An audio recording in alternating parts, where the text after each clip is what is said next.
멈추지 않는, 머물지 않는 사랑, 이렇게 제목을 정했습니다. 디모데후서 1장 6절 본문으로 하여서 함께 하나님의 말씀을 나누고자 합니다. 하나님은 사랑의 하나님이십니다. 하나님은 사랑이에요.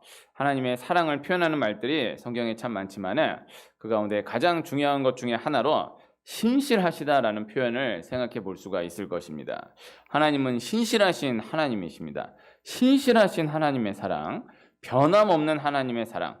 오늘 초점을 맞추어서 함께 생각해 보고자 하는 것은 제목에 나눈 대로 멈추지 않는, 머물지 않는 하나님의 사랑. 그 어떠한 상황 가운데에서도 하나님의 사랑은 멈추지 않는다, 머물지 않는다, 계속된다라는 것입니다. 우리가 하나님을, 예수님을 닮아간다라고 한다면은 이 하나님의 신실하심이 가장 귀할 거예요. 하나님은 전능하시지만은 우리가 하나님의 전능하심을 닮아갈 수는 없는 거예요. 또 하나님은 완전하시지만 우리가 하나님의 완전하심을 닮아갈 수는 없는 것입니다. 오직 하나님만이 전능하시고 하나님만이 완전하신 거예요. 전능하심, 완전하심은 하나님만의 성품이시다, 이렇게 생각해 볼 수가 있습니다. 그러나 하나님의 신실하심은 계속해서 그렇게 닮아 나아갈 수가 있는 것이죠. 하나님이 우리로 하여금 그렇게 신실함으로 나아가기를 원하시는 것입니다. 변함없으신 분은 오직 하나님밖에 없어요. 신실하신 분은 오직 하나님밖에 없어요. 믿으리는 오직 주님밖에 없는 거예요.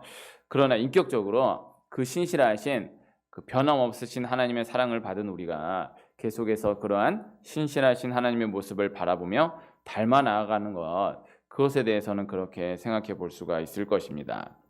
성경에 나타난 주요 인물들을 보면 하나님과의 교제가 비어있는 때가 있어요.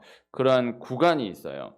가장 대표적인 믿음의 사람 아브라함을 두고 생각해 보면요, 75세의 부르심을 받아서 계속해서 잘 달려나갔던 이 아브라함이 86세가 되었을 때에 10년을 넘는 기다림을 결국 견디지 못하고 여종 하갈을 통해서 이스마엘을 낳는 일을 저지르고 맙니다. 75세의 부르심을 받은 아브라함에게 하나님이 그 아내 사라를 통해서 아들을 주실 것이다, 이렇게 약속해 주셨지만은 아브라함이 10년을 넘게 기다리니까 더 기다리지를 못한 거예요. 그리하여서 여종 하갈을 통해서 이스마엘을 낳게 되는 거죠. 그 아들 이삭을 생각해 보면은 이삭은 잘했어요. 사실 아브라함이 훨씬 더 이 분량이 많고 또 아브라함이 첫사람이니까 믿음의 조상이니까 중요하다라고 생각을 할 수는 있지만은 굳이 이 아브라함과 이삭의 믿음을 두고 이렇게 달아보는 식으로 생각을 해보면 이삭의 믿음이 더 귀한 거예요. 아브라함은 75세에 부름 받아서 10년 넘어가니까 못 견디고 이스마엘 낳아버리잖아요. 그러나 이삭은 40에 결혼해서 60에 에서와 야곱을 낳을 때까지 흔들리지 않는 거예요. 전혀 치우치지 않고 흔들리지 않고 끝까지 기도하여서 곁길로 가지 않고 이 에서와 야곱을 받는 거예요. 이삭의 기도하는 그 기록을 보면 이삭은 왜 나에게는 애가 없는가? 왜 이렇게 기도해도 응답해 주시지 않는가? 이런 게 전혀 없고 그냥 계속해서 간절하게 기도하여서 이 10년을 한결같이 기도하여서 이 아들을 받아내는 거예요. 이 에서와 야곱을 받아내는 거예요. 이삭이 더 귀한 거예요. 어쨌든 이 아브라함으로 다시 생각해 보면은 아브라함이 쉽진 않았을 것입니다. 10년 넘어가니까 결국 하갈을 통해서 이스마엘을 낳게 되었다라는 것이죠. 그런데 그리고 나서의 이 성경을 보면 아브라함이 이스마엘을 낳은 이후에 13년의 세월이 그냥 지나가 버리는 것을 볼 수 있어요. 이렇게 저렇게 계속해서 하나님과 아브라함과의 교제가 계속해서 이어져 있던 기록이 쭉 이어지다가 아브라함이 이스마엘을 낳은 이후로 13년 동안은 그 모든 이야기가 비어있는 거예요. 바로 13년 이후 아브라함의 이 99세 때 이야기로 한순간에 넘어가 버리는 거예요. 그 다음 또 하나 야곱을 예로 들어보면요, 야곱이 아버지 이삭의 축복을 받아서 외삼촌 라반의 집으로 가서 또 많은 이야기를 지나서 결혼도 하고 또 자녀들도 많이 낳고 또 재산도 많이 늘어난 상황 가운데에 고향으로 돌아옵니다. 그런데 많은 축복을 받은 야곱이었지만 그 오랜 시간 동안 가장 억눌려 있었던, 가장 중요했던 한 가지는 형 에서와의 화해 문제였던 거예요. 그래서 이 형 에서를 속이고 축복을 가로채서 도망했던 야곱이었기 때문에 고향으로 다시 돌아가서 살려고 하면은 자신을 죽이려고 벼르고 있었던 이 형 에서와의 문제를 푸는 것이 너무너무나 중요한 거죠. 그래서 야곱이 이 삼촌 라반의 집에 가서 물론 고생 많이 했지만은 그래도 결혼도 하고 또 자녀도 많이 낳고 또 재산도 많이 가지게 되었지만 그러나 기쁨이 없는 것입니다. 형 에서와의 문제가 해결되지 않는 한은 그 하나가 또 귀한 것들이 전혀 실제적인 기쁨으로 다가오지 않는 거예요.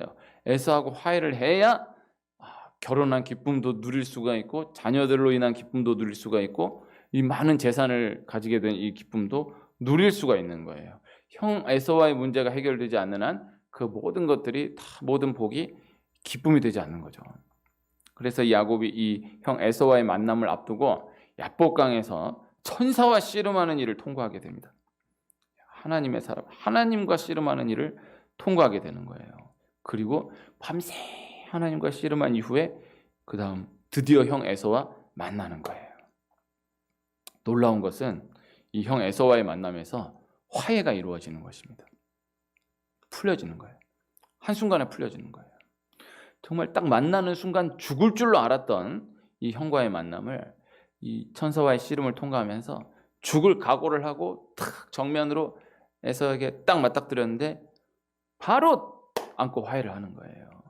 뭐 너 왜 그랬냐? 형 제가 그러려고 했던 게 아니라 뭐 이런 것도 전혀 없고 딱 만나는 순간 탁 이 감동의 재회를 하게 되는 거죠. 이런 경험이 있으신지 모르겠습니다. 이런 경우가 뭐 완전 무슨 이렇게 뭐 몇십 년 만에 만나서 화해하고 이런 거 아니더라도 이 원리가 뭐냐면은 딱 만나면 이제 죽을 줄로 안 거잖아요. 형의 에서를 딱 맞닥뜨리는 순간 죽을 줄로 안 건데 만나는 순간 뭐 이런 거 저런 거 전혀 없이 바로 화해하잖아요. 이거 큰 문제 하나 있잖아요. 다 이게 뭐가 다 좋은 일이 생겨도 그게 있으니까는 이게 하나도 기쁨이 없는 이게 풀리기 전에는 이게 되고 이게 되고 이게 돼도 이게 해결되지 않는 한 기쁨이 없구나. 근데 이게 딱 생각하지 못하는데 어마어마하게 힘들게 해결될 줄 알았는데 그냥 너무 아무 일도 아닌 것처럼 싹 해결되니까 얼마나 기뻐요.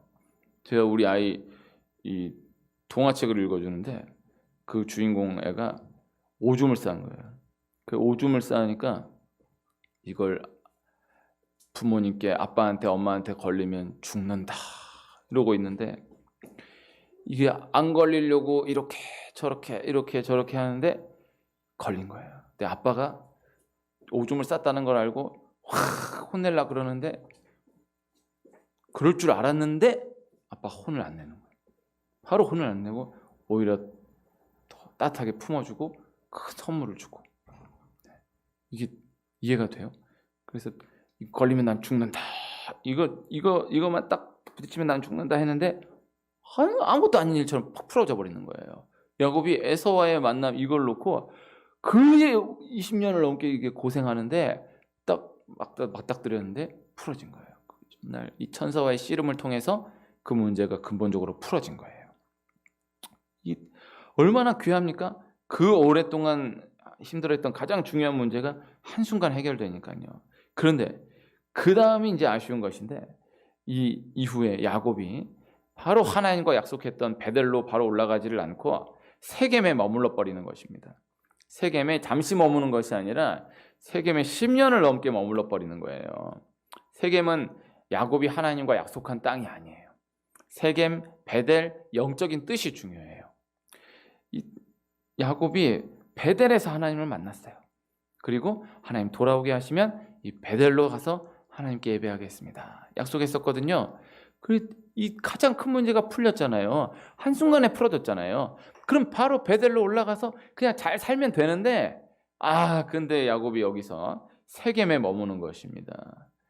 베델로까지 가서 하나님과 처음 맺었던 그 약속을 딱 매듭 지었어야 되는데 그러지 못하고 세겜에서 머무르게 되는 거예요. 그냥 머무는 게 아니라 10년을 넘게 머물러 버리는 거예요. 이 야곱이 세겜에 머무는 이 10년 동안 참 그 전에도 너무너무나 많은 고생을 했지만은 이 세겜에 머무는 10년 동안은 그전 고생과는 또 전혀 비교할 수 없는 너무너무나 큰 어려움을 만나게 되는 것입니다. 성경이 야곱이 세겜에 머무는 동안의 일들을 기록을 하고 있기는 하지만은 그러나 야곱이 다시 베델로 올라가기까지 야곱과 하나님과의 교제가 비어 있는 것을 볼 수가 있는 것입니다. 그다음 다윗 이야기를 하나 생각을 해보면요, 다윗은 어떠한 상황 가운데서도 하나님을 놓치지 않았던 사람이에요. 그러나 이 다윗도 그 생애를 보면 그 다윗의 분량 가운데 하나님과의 교제에 공백이 있는 기간을 찾아볼 수가 있는 것입니다. 이 다윗이 사울을 피해서 도망하는데 사울을 피하여서 도망을 다니면서도 하나님과의 교제를 쉬지 않는 거예요. 어느 곳에서 무슨 일을 만나든 하나님께 기도하고 하나님께 찬양하는 거예요. 시편의 다윗의 많은 찬양 가운데 수많은 분량이 이 사울에게 쫓겨다니면서 오늘 죽을지 내일 죽을지 모르는 상황 가운데에서 기록한 시편이 너무너무나 많은 것입니다. 이게 우리 시편으로 기록된 말씀으로 보지만은 이것은 엄밀히 말하면 노래하는 거예요. 다윗이 노래하는 거예요. 이 다윗이 오늘 죽을지 내일 죽을지 모르는 그 상황 가운데에서 노래하는 거예요. 찬양하는 거예요. 이게 인간적으로 보면 이건 정신이 나간 거예요. 언제 어떻게 죽을지 모르는데 태평하게 노래 부르고 있는 거예요. 그런데 그 모습에 많은 사람들이 반하여서 다윗에게로 그때 많은 사람들이 몰려들게 되는 거예요. 이 사람은 어떻게 이런 상황 가운데에서도 하나님께 예배할 수 있는가? 하나님을 찬양할 수가 있는가? 하나님이 살아계시는구나. 몰려드는 거예요. 그러했던 다윗이었음에도 불구하고 이 다윗이 하나님과의 교제에 공백이 있는 그 기간을 찾아볼 수가 있는 거예요. 이 사울을 피해 도망다니면서 하나님과의 교제를 쉬지 않지만은 그러나 블레셋에 피해 있던 기간 동안은 또 성경이 그냥 넘어가고 있는 것을 볼 수가 있는 것입니다. 다윗이 블레셋에 피해 있던 기간을 한 4년여 정도의 시간으로 봐요. 오늘 새벽에 이 다윗이 블레셋에 피해 있던 기간에서 사울이 죽기까지의 말씀을 함께 읽었었는데요. 다윗이 블레셋으로 도망했습니다. 이스라엘의 가장 중요한 대적, 가장 이 적군 블레셋 땅으로 가서 피했던 시간이 상당한 거예요. 이게 상황으로 보면은 그럴 수 있는 거예요. 인간적으로 보면은 그럴 수밖에 없기도 했던 거예요. 이 블레셋으로 피하는 게 오히려 더 안전할 수 있었던 거죠. 그러나 중요한 것은 다윗이 사울을 피하여서 블레셋으로 도망한 것은 하나님의 뜻이 아니었다라는 것이죠. 이 블레셋에 피해 있는 시간 동안 다윗과 하나님 사이가 벌어져 있는 것을 볼 수가 있는 것입니다. 그다음 하나 더 신약에서의 예를 하나 생각해 보면요, 바울이 이 선교 여행 가운데에서 아덴에서 고린도로 넘어가는 구간을 생각해 볼 수가 있는데 바울이 아덴에서의 선교를 실패하는 것입니다. 이 선교를 실패했다 이렇게 함부로 규정 지을기가 애매하지만은 아덴에서의 선교는 분명히 실패한 선교예요. 전도는 실패가 없습니다. 혹시 전도한다라고 하면 네 전도했는데 실패했다 이런 생각은 접으시기를 축복합니다. 전도는 그냥 하는 거예요. 예수님 믿자, 교회 다니자, 예수님 하나님 너 사랑하신다 말씀 전한 걸로 된 거예요. 근데 이 심는 역할을 하는 거지 이 거두는 것이 이게 열매 맺혀지는 것이 우리의 역할이 아닌 거예요. 그 전도는 실패가 없는 것이다 그냥 하는 거예요. 그런데 이제 이 바울이 아데네스의 선교를 실패했다라고 이야기하는 것은 바울이 그 수많은 곳을 다니며 복음을 전할 때 그곳에 다 교회가 세워지는데 아데네는 교회가 세워지지를 못하는 거예요. 그래서 아데네스의 선교는 실패했다라고 보는 거예요. 그 실패한 그 상황 가운데에서 홀로 고린도로 넘어가는 것입니다. 이 아데네스의 선교를 실패한 가운데 그 실패했다라는 마음을 안고 고린도로 들어간 바울, 그 구간을 사도행전을 통해서 고린도 전후서를 통해서 돌아보면 바울이 참 심적으로 육체적으로 참 많이 잠시 머물러 있었던 것을 볼 수가 있는 것입니다. 바울이 쉬지를 않거든요. 정말 쉼없이 복음을 전하는데 감옥에 갇혀서까지도 쉼없이 계속해서 복음을 전하는데 그 아덴에서 고린도 넘어가는 그 구간 동안은 잠시나마 멈춰 있었던 시간으로 볼 수가 있는 것입니다. 우리가 머물면 안 되는 것입니다. 멈추면 안 되는 것입니다. 어떠한 상황 가운데에서도 계속해서 전진해 나아가는 축복이 있기를 축복합니다. 오늘 생각해보니 아브라함의 이야기, 야곱의 이야기, 다윗의 이야기, 또 바울의 이야기, 그 공백의 구간을 잠시 생각을 해보았습니다. 그런데 그 구간의 결과를 이제 생각을 해보면 결국 다시 이어가시는, 결국은 전진하게 하시는 하나님의 사랑을 볼 수가 있다라는 것이죠.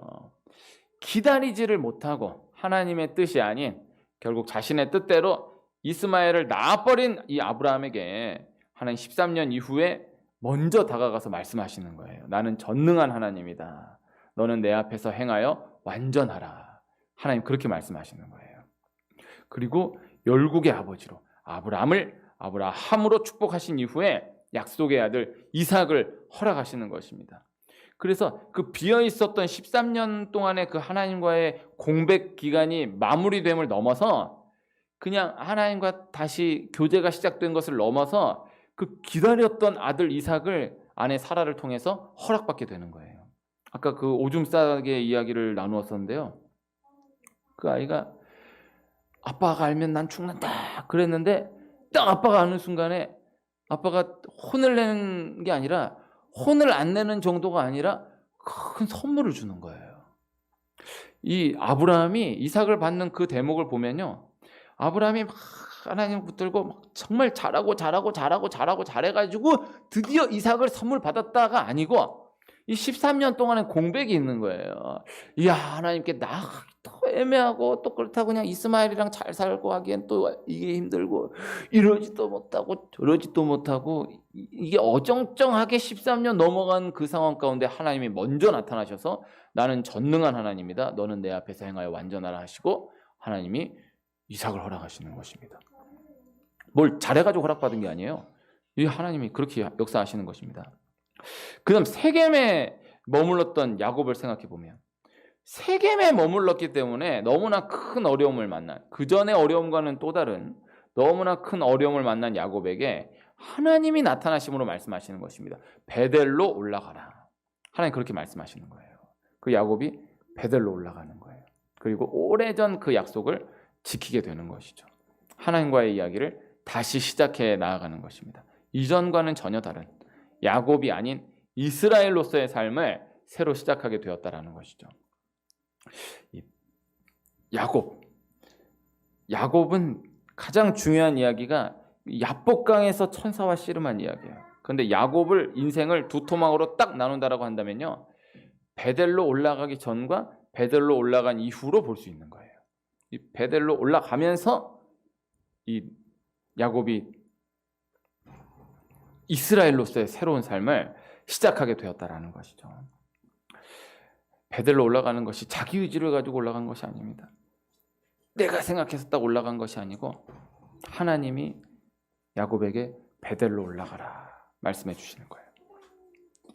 그 다음 이 블레셋에 피해 있던 다윗 생각을 해보면 하나님이 블레셋에 피해 있다가 또 피해 있다가 이것저것 엉뚱한 곳으로 도망다니고 있던 다윗이 모압 미스베에 있을 때 하나님 갓 산자를 통하여서 말씀하시는 것입니다.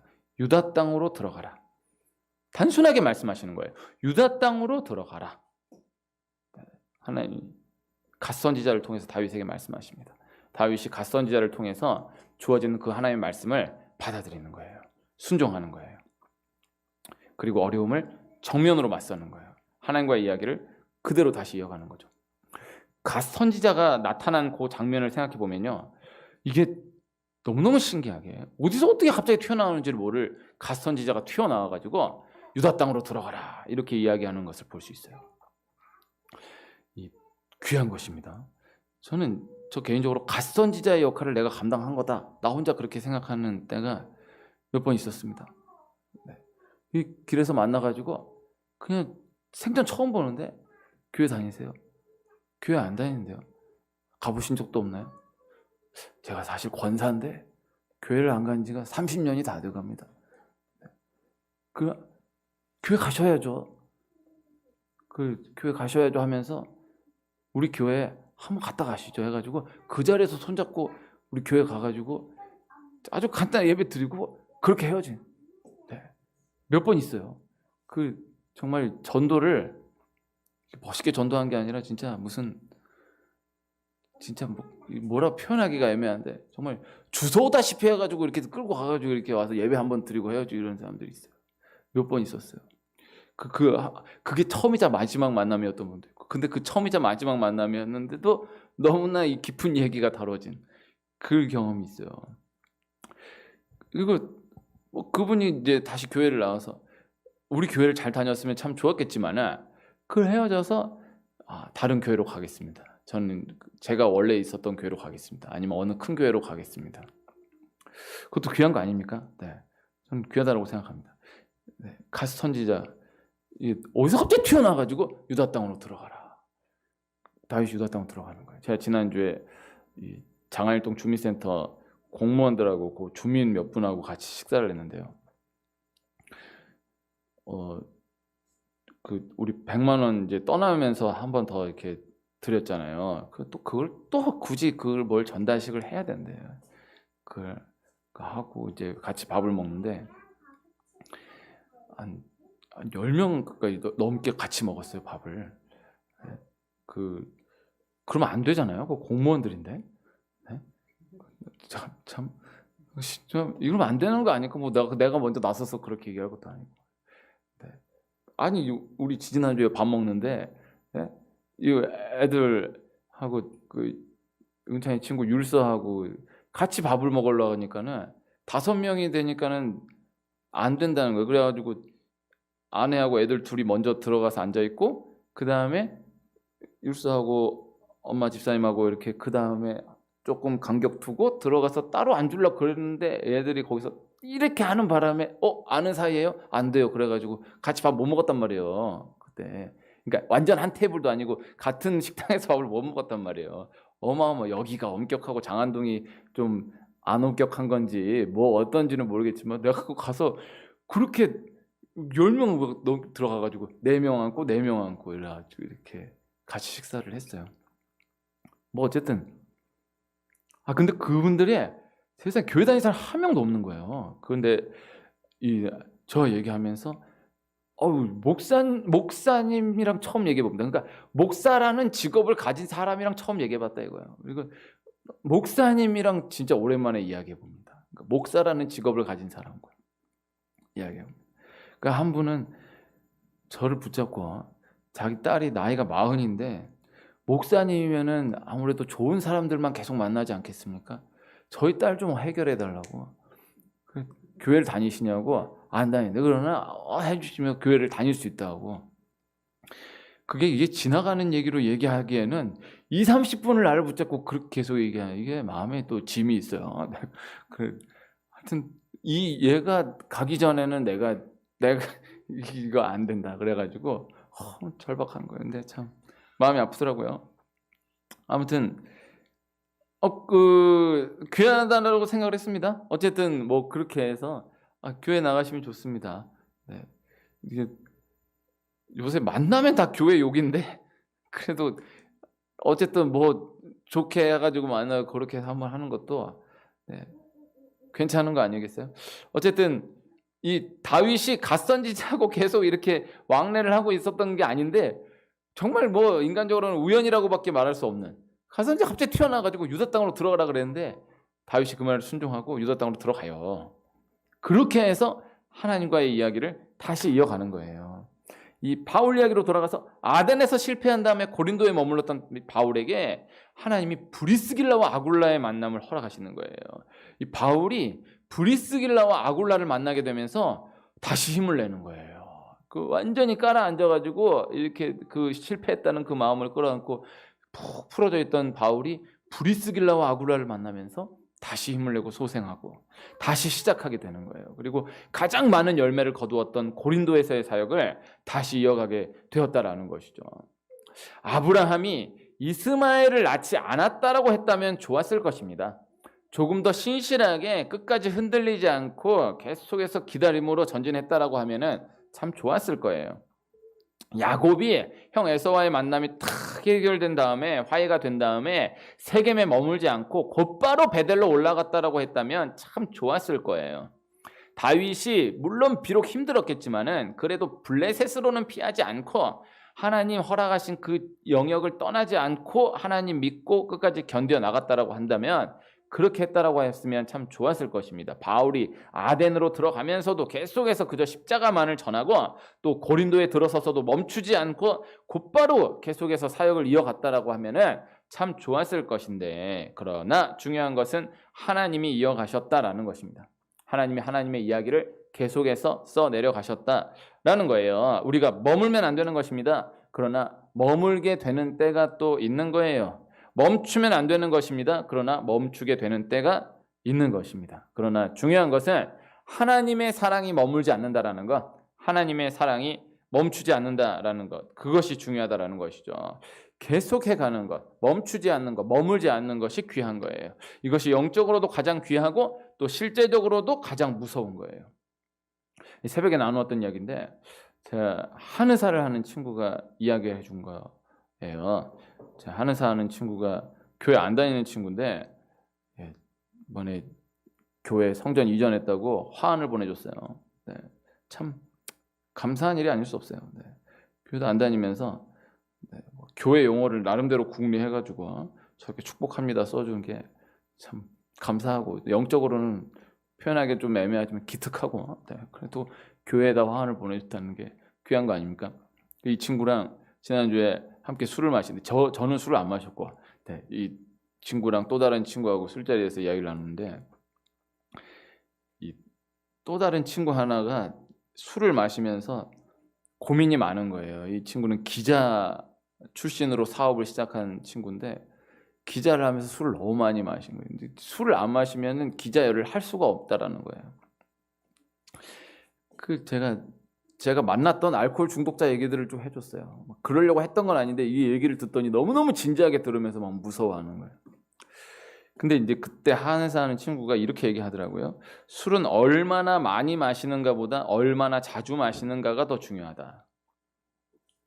그래서 이 알코올 중독은 술을 마시는 양에서 결정되는 것이 아니라 술을 마시는 횟수에서 결정된다라는 거예요. 그래서 한 번에 왕창 마시는 사람보다 매일 꾸준히 마시는 사람이 더 무섭다라는 거예요. 참 은혜를 받았어요. 그래서 뭐 이거를 또 뭐 잘못 적용해가지고 한 번에 왕창 마시는 건 괜찮구나. 뭐 자주만 안 마시면 괜찮구나. 그게 아니 술은 아예 입에 대지도 마시기를 축복합니다. 어쨌든 이 이야기를 듣고 제가 생각했던 것이 참 긍정적이든 부정적이든 매일 하는 것이 무섭다라는 것을 다시 한번 생각하게 되었어요. 제가 신대원에서 만났던 우리 한 목사님이 그때 그분이 운동을 전공했던 분인데 전국 체전에도 출전했던 경험이 있던 분인데 그분이 이런 얘기를 해주셨어요. 운동을 하려고 한다면은 매일 해야 된다라는 거예요. 그러니까 프로가 매일 하는 것도 당연한 거고 뭐 프로가 아니더라도 나 운동해야겠다, 운동 시작해야겠다라고 하면은 매일 해야 된다라는 거예요. 이게 많은 이론이 있잖아요. 뭐 많이 들었던 건 이제 3일 운동하면 하루 쉬고 뭐 아니면 4일 운동하면 하루 쉬고 일주일 운동하면 하루 쉬고 어쨌든 쉬어줘야 된다라고 그랬는데 근데 그분은 하루도 쉬면 안 된대. 하루도 쉬면 안 되고 정말 뭐 헬스를 한다 그래도 몇 번을 들더라도 어쨌든 매일 하루도 빠지지 않고 계속해서 이어나가는 것이 중요하다라는 거예요. 저는 많은 이론들 다 들어봤지만은 그때 그 목사님 말씀에 큰 은혜를 받았습니다. 저는 운동을 잘 모르지만은 이 야구 선수 이치로가 1년 동안 단 하루도 쉬지 않는다라는 거예요. 그냥 크리스마스 다음 날이랑 뭐 시즌 다음 날인가 아니면 자기 생일날인가 1년에 2번 정도 약식으로 훈련하고 하루도 쉬지 않고 운동하는. 여튼 운동은 진짜 이게 사람이 할 게 아닙니다. 근데 드리고자 하는 말씀은 매일 하는 것이 무섭다라는 거죠.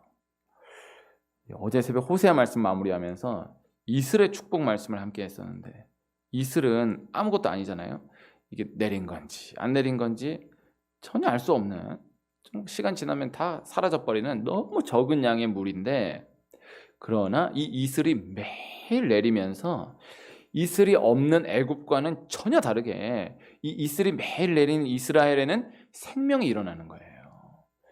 그냥 보기엔 똑같은 기후고 오히려 이 땅만 보면 오히려 더 척박한데도 이스라엘에는 생명이 일어나는 거예요. 식물이 일어나고 동물들이 사는 거예요. 애굽은 완전히 끝나는데 이게 당장 보았을 때는 이슬이 있으나 없으나 다를 것이 전혀 없어 보이지만 그러나 결과는 완전히 달라지는 거죠. 그래서 우리 이슬 같은 신앙이 돼야 됩니다. 그래서 한번 은혜 왕창 받고 그 은혜 받은 거 가지고 뭐 1년 버티고 뭐 6개월 버티고 이런 신앙 말고 이거 은혜를 받은 건지 안 받은 건지 하면서도 매일매일이 이 영적인 것이 이어지는 거야. 그래서 한번 은혜 정말 하나님 살아계시는구나 깊이 체험하고 뭐 1년에 한두 번 교회 나오는 사람이야. 주일날 어쨌든 이게 오늘 뭐 하고 갔는지 뭘 들었는지 뭐 이런저런 생각 없이 어쨌든 매 주일을 꾸준히 출석해 나가는 것이 이게 어마어마한 능력인 것입니다. 사탄은 한번 확실하게 하는 거는요 겁내지 않아요. 계속해서 꾸준히 이어지는 것이 이것이 무서운 거예요. 매일 새벽기도 이어가는 것, 매일 영적인 시간을 가지는 것, 매주 주일을 계속해서 그냥 습관적으로 꼬박꼬박 지켜나가는 것, 이것이 중요한 거예요. 계속해 가는 것이 가장 무서운 거예요. 오늘 말씀, 이 바울이 그 제자 디모데를 축복하는 말씀인데, 이 바울이 디모데 후서를 쓴 가장 중요한 목적이 오늘 말씀 한 절에 담겨져 있습니다. 다시 읽으면요, 그러므로 내가 나의 안수함으로 내 속에 있는 하나님의 은사를 다시 부릴 듯하게 하기 위하여 너로 생각하게 하노니. 네, 이 안수함으로 나오잖아요. 아까 세례 이야기를 유치아동부 예배 때 함께 했는데, 안수하는 거잖아요. 안수는 접촉이잖아요. 저희 애가 제 기억으로 제일 처음 입 밖으로 뱉었던 말이 아빠도 아니고 엄마도 아니고 접촉이었거든요. 접촉. 신기하지 않습니까? 접촉을 해야 된다. 접촉! 그랬더니 그 애가 접촉! 근데 그때를 잊을 수가 없는데 그때 내 귀로 처음 들은 게 그 말이 접촉이었어요. 이게 접촉이잖아요. 지금 비접촉 시대잖아요. 네? 접촉이 중요한데 이게 악수가 중요하거든요. 안수가 중요해요. 닿는 것이. 전 개척하고 제일 행복한 때가 딱 예배 끝나고 악수할 때인데 이 재미로 한 분 한 분 만날 때마다 악수하는 재미로 해왔는데 코로나 터진 다음에 악수를 못해. 지난주에 우리 집사님이 딱 오시면 아유 목사님 수고하셨습니다. 그래서 뭐 나도 모르게 집사님도 모르게 해서 딱 악수하는데 너무 위로가 되더라고요. 이게 수고하셨습니다. 악수를 해야 이게 뭐 사람 좀 만난 것 같고 뭐 한 것 같은데 이게 할 수가 없어요. 어쨌든 뭐 악수 얘기하려는 건 아닌데 내가 나의 안수함으로 내 속에 있는 하나님의 은사를 다시 불뜻하게 하기 위하여. 그래서 이 말씀, 이 디모데 속에 있는 하나님의 은사를 다시 부릴 듯하게 하기 위하여서 이 디모데후서를 쓴다. 부흥을 말하는 것입니다. 첫사랑의 회복을 말하는 것입니다. 디모데는 이때도 사명을 잘 감당하고 있었어요. 그러나 사도 바울이 영적 격려하는 거예요. 영적으로는요, 가만히 두면 계속해서 식어지게 되어 있다는 거예요. 가만히 두면 계속해서 다 누구라도 풀어지게 되어 있다는 거죠. 또다시 회복하는. 그래서 또다시 뜨거워지는, 또다시 일어나는 은혜. 오늘 말씀 6절에서 가장 중요한 단어는 다시 부를 듯. 그래서 매일매일을 다시, 매주일을 다시, 다시, 오늘도 다시 예배하는 거잖아요. 다시 시작하는 거예요. 새벽에 야곱 말씀 나눌 때 너는 야곱이다라는 것입니다. 세겜에 머물지 않고 바로 베델로 올라갔으면 참 좋았을 것인데 그러나 그럼에도 야곱이기 때문에 결국에는 베델로 올라갔다라는 거예요. 과정 가운데 많은 과정들을 지났지만은 그러나 결국 하나님께로 돌아간다라는 것을 말하는 거예요. 하나님께서 돌아오게 하신다라는 것을 이야기하는 것이고 하나님께서 하나님의 사랑 이야기를 계속해서 써내려가신다라는 것을 말씀하는 것입니다. 우리가 은혜를 받은 다음에 오히려 완전히 무너지게 되는 경우가 있습니다. 많습니다. 중요한 일을 치른 다음에 완전히 긴장이 풀어져 버리는 경우가 또 있는 거예요. 많은 거예요. 너무 잘하고 있었는데 한순간에 흔들려 버리는, 한순간에 무너져 버리는 경우가 있는 것입니다. 많은 것입니다. 그러나 하나님이 다시 시작하게 하신다. 하나님 다시 이어가신다. 이 구정을 앞두고 새해 복 많이 받으세요. 2월 달에 새해 복 많이 받으세요라는 그런 류의 인사를 하는 나라가 정말 몇 없다고 하는데 우리나라가 구정이 귀하다고 생각합니다. 다시 시작하는, 그래서 다시의 은혜가, 다시의 은혜, 머물지 않는, 멈추지 않는 은혜가 우리 한 분 한 분에게 있기를 간절히 축복합니다.